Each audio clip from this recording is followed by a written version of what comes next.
This is the 14th question of arithmetic progression, which says which term of the given AP will be 55 more than its 20th term. Okay? इस question को solve करने के लिए first agenda है कि आप question को break down कीजिए, राइट? यहां सबसे पहली लाइन में लिखा है which term of the given AP. जब भी आपसे पूछा जाता है टर्म के बारे में, that means they are asking about the value of N. Okay, अब उन्होंने कहा है which term of the given AP. इससे आप यहां पर क्या इंफॉर्मेशन गैदर कर सकते हैं?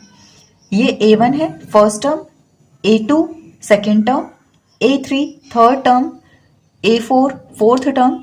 तो ऐसे ही आगे और भी बहुत सारे टर्म होंगे. इस क्वेश्चन में ये पूछ रहा है कि कौन सा टर्म. दैट मीन्स आप यहां पर सपोज कर सकते हैं कि कोई nth टर्म होगा. ओके, अब यहां से आपने ये पता लगाया है कि आपको n की वैल्यू निकालनी है. इस एपी से आप क्या क्या इंफॉर्मेशन गैदर कर सकते हैं? पहली चीज आप गैदर कर सकते हैं कि A1 की वैल्यू यहां पर 3 है, A2 is 8, A3 is 13, A4 is 18. Okay, अब देखिए नेक्स्ट लाइन से आप क्या इंफॉर्मेशन गैदर कर सकते हैं. यहां लिखा है will be 55 more than it's 20th term. ये कॉम्प्लेक्स लग रहा होगा, तो आप यहां से जितनी चीज एनालाइज कर सकते हैं वो ये है 20th टर्म. ओके, आप यहां से कुछ ना कुछ ये प्रिडिक्ट कर सकते हैं कि 20th टर्म के बारे में कुछ बात कही गई है. तो आप कोशिश करिए कि शायद आप 20th टर्म निकाल पाए. 20th टर्म अगर आपको निकालना है तो आप कैसे निकालेंगे? आपके पास एक फॉर्मूला है और फॉर्मूला आपके पास क्या है? an equal to a plus n minus 1 into D. अगर इस n की जगह पर मैं 20 रखूं तो यहां से आपको a20 मिलेगा. इस n की जगह भी इस केस में आपको 20 रखना पड़ेगा. ओके, जो मैंने यहां पर पुट किया है. इसको आप फर्दर सॉल्व करते हैं तो a की वैल्यू ये रही 3 प्लस 20 माइनस 1 इज 19. अब देखिए यहां पर आपको d की वैल्यू पुट करनी है, तो d के लिए आप क्या कर सकते हैं? a2 minus a1, right? a2 की वैल्यू है आपके पास 8, a1 है आपके पास 3. ओके, तो यहां से आपको मिल जाएगा 5. 5 is the value of common difference. ये रहा आपका 3.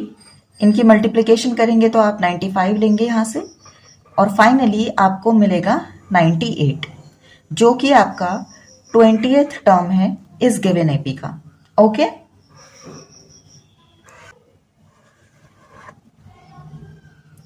अब आगे उन्होंने क्या कहा है? 55 more than it's 20th term. यहां से आप क्या प्रेडिक्ट कर सकते हैं? कुछ ऐसा होगा 55 मोर देन मीन्स प्लस. ये रहा 55 more then means plus 20th term, right? तो ये क्या है आपका? ये रिक्वायर्ड टर्म है जो इस क्वेश्चन में आपको पूछा गया है, राइट? ये रहा 55 प्लस A20 क्या है आपके पास? 98. ओके, अब आप इन दोनों को प्लस करेंगे तो यू विल गेट 153. तो ये जो आपने निकाला है ये निकाला है रिक्वायर्ड टर्म. अब आप फिर से एक बार क्वेश्चन को अच्छे से पढ़िए. यहां आपको क्या दिखेगा? इन्होंने पूछा है which term of the AP, इस एपी का कौन सा term will be 55 more than, this is written 55 more than it's 20th term. तो ये क्या निकला? 153. That means they are asking कि इस एपी का कौन सा टर्म 153 होगा. तो आप यहां से सपोज कर सकते हैं, suppose nth term of the given AP is 153. और ये 153 क्या है? 55 more than its 20th term. Okay, जब भी आप सपोज करते हैं कि nth टर्म 153 होगा, that means you are supposing that an is 153. Okay, चलिए अब आपके पास एक फॉर्मूला है, इस फॉर्मूला में पुट कर दीजिए सारी वैल्यूज को. तो an है आपके पास 153, a है 3 प्लस एन की वैल्यू आपको नहीं पता है, यही निकालनी है। डी आपके पास 5 है। यहां देखिए 3 प्लस हो रहा है, दूसरी तरफ जाएगा तो 3 माइनस होगा। ओके,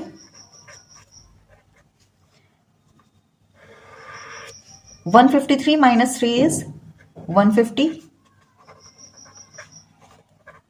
यहां पर 5 मल्टीप्लाई हो रहा है, दूसरी तरफ जाएगा तो 5 डिवाइड करेगा और यहां से मिलेगा 30।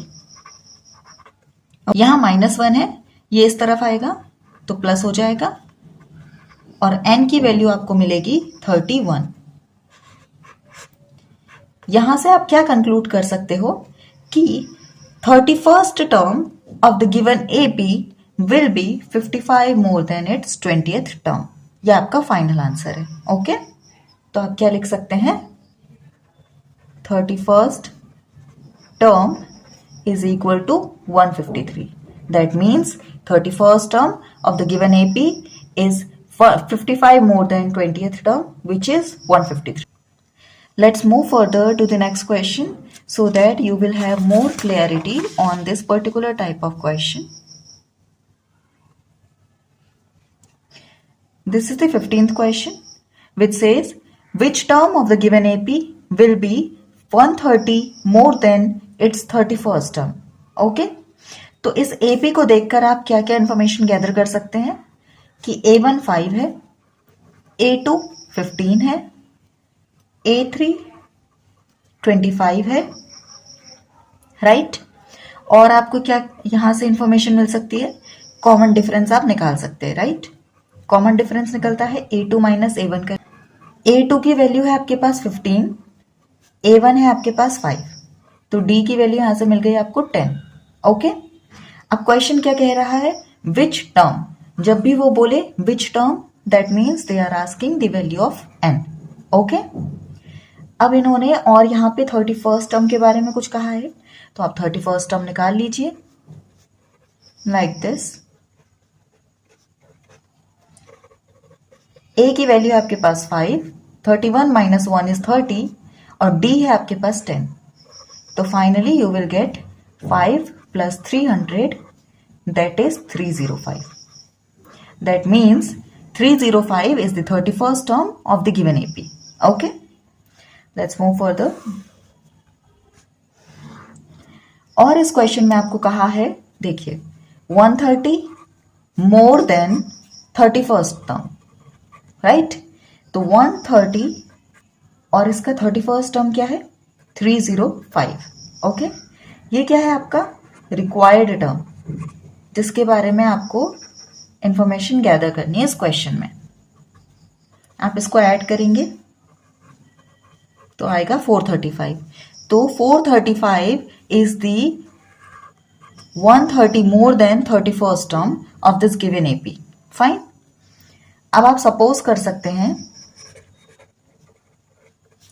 435 is the nth term of given AP। तो आपको यहां से क्या पता चला कि nth टर्म आपके पास क्या है? 435। आप इसको फॉर्मूला में पुट कीजिए लाइक दिस। A की वैल्यू है 5 प्लस n की वैल्यू आपको निकालनी है। D है आपके पास 10, यहां प्लस 5 है, यहां आकर -5, ये हो जाएगा 430।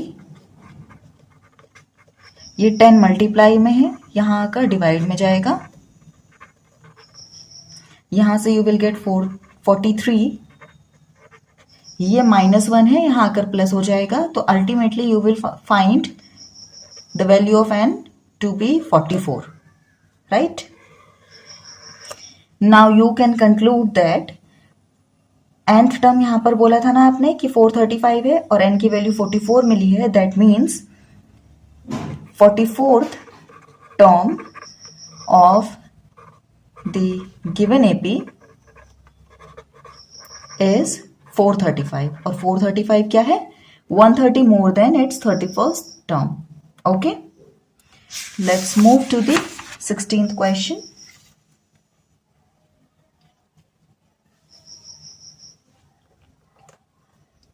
This is the 16th question, which says if the 10th term of the given AP is 52 and 17th term is 20 more than its 13th term, find the AP. आपको यहाँ पर AP फाइंड करनी है. ओके, आप इस question को break down कीजिए. सबसे पहली लाइन में लिखा है 10th term of the AP is 52. अगर इन्होंने कहा है 10th term, that means they are talking about A10, और ये कहा है उन्होंने 50. तो इससे आप क्या पता लगा सकते हैं? देखिए 10th टर्म इज 52. अब आप यहां पर एक फॉर्मूला आपको पता है ना, फॉर्मूला क्या होता है? AN is equal to A plus N minus 1 into D.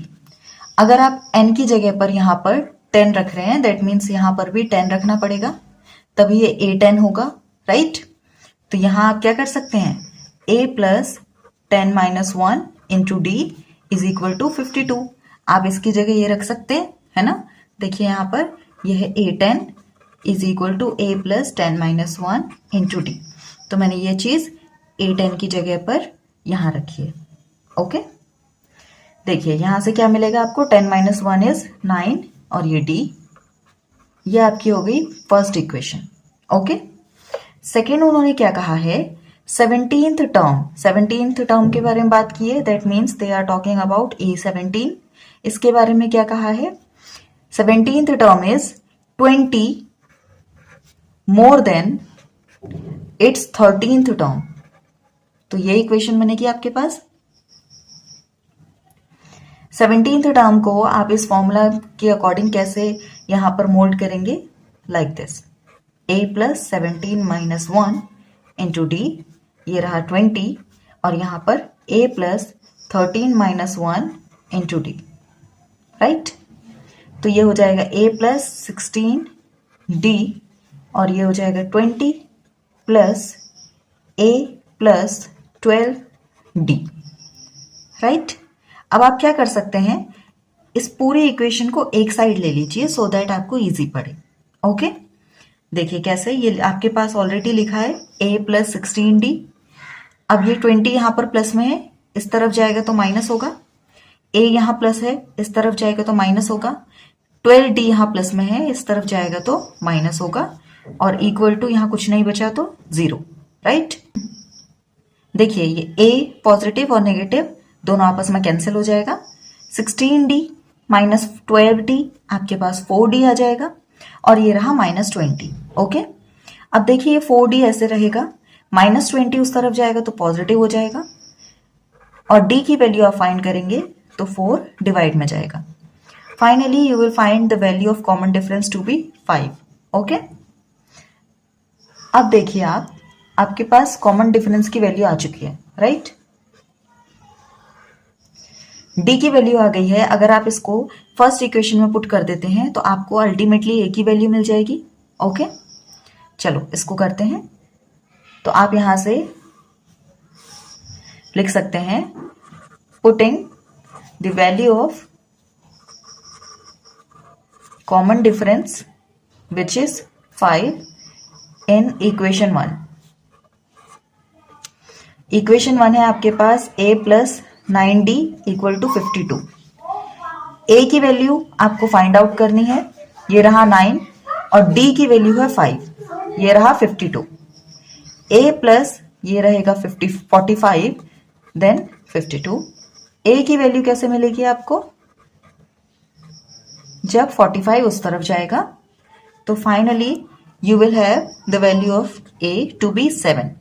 Okay, अब देखिए A की वैल्यू अगर 7 आ गई है, that means you can conclude that the first term, that means A1 will be 7. अगर आपको सेकेंड टर्म निकालना है तो सेकेंड टर्म आप कैसे निकालते हैं? A2 A प्लस डी करके, राइट? और A प्लस डी कैसे होगा? A की वैल्यू 7 है और D की वैल्यू 5 है, दैट मीन्स यहां से आपको 12 मिलेगा. अगर आपको थर्ड टर्म निकालना है तो ये रहेगा A3, और आप A प्लस 2D करके निकालते हैं. A3 इक्वल टू A की वैल्यू है आपके पास 7, ये होगा 2 मल्टीप्लाई 5. तो यहां से 7 plus 10 is equal to 17. Okay, ये देखिए आपके पास फर्स्ट टर्म, सेकेंड टर्म और थर्ड टर्म आ चुका है।